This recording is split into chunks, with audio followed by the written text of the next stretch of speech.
రాజశేఖర రెడ్డి గారి బిడ్డ షర్మిల గారు ఈరోజు దారుణమైన మాటలని దారుణమైన అవమానాలను ఫేస్ చేస్తున్నారు. మీ మీద ఈ మధ్యకాలంలో సోషల్ మీడియాలో జరిగిన అత్యంత దారుణమైన ట్రోలింగ్ కించపరుస్తూ ఆఖరికి మీవేవో సంబంధాలు కూడా అంటగట్టేస్తూ అంటే ఏ ఆడబిడ్డ కూడా తట్టుకోలేనంత దారుణమైన ట్రోలింగ్ వైఎస్ఆర్ కాంగ్రెస్ పార్టీ నుంచి జరిగింది. అందులో మీ అన్నయ్య గారి అనుమతి లేకుండా ఇదంతా జరుగుతుందంటారా ఒక చెల్లెల మీద? లేదండి, అన్నయ్య గారి అనుమతి ఉంది, వదిన గారి అనుమతి ఉంది, సజ్జల గారి పనితనం ఉంది, ఆయన కొడుకు గారి ఇన్వాల్వ్మెంట్ ఉంది.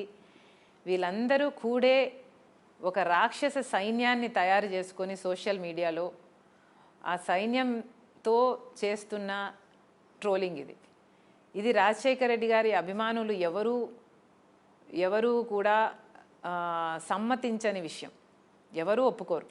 ఆఖరికి రాజశేఖర రెడ్డి గారి భార్యను కూడా అవమానించారు. నేను రాజశేఖర రెడ్డి గారి బిడ్డను కాదు అంటే విజయమ్మ గారిని అవమానించినట్టే కదా. ఆఖరికి ఆ స్థాయికి కూడా దిగజారారు. వాళ్ళ కోసం పాదయాత్ర చేసినప్పుడేమో నేను వైఎస్ షర్మిలారెడ్డి పెద్ద పెద్ద ఫోటోలు వేశారు సాక్షిలో.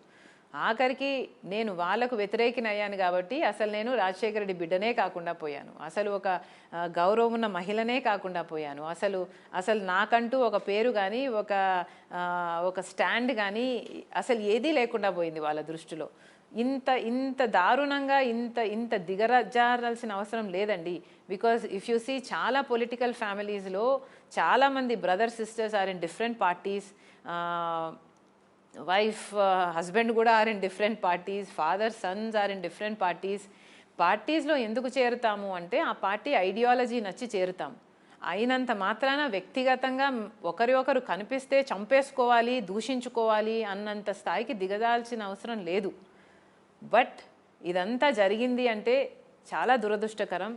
ఇట్ ఈస్ చాలా చీప్ అంటారే మెంటాలిటీస్ అనుకోవాలి.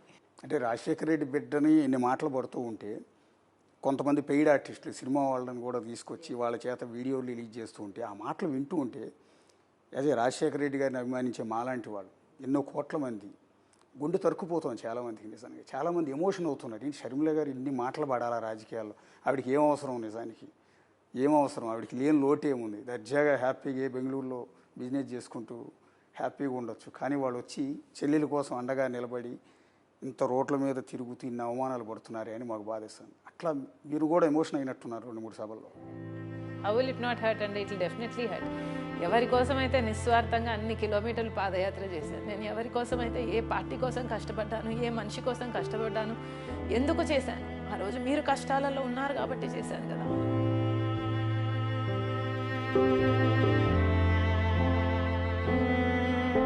అంతగా కష్టపడి అంత త్యాగం చేస్తే కూడా, నా బిడ్డలను సైతం పక్కన పెట్టి, నా ఇంటిని సైతం పక్కన పెట్టి అంత త్యాగం చేస్తే కూడా మీకు ఈరోజు అదే కాదు, ఏది గుర్తులేదు. అసలు చెల్లెలన్న విషయం కూడా గుర్తులేదండి. It's sad, it's very sad.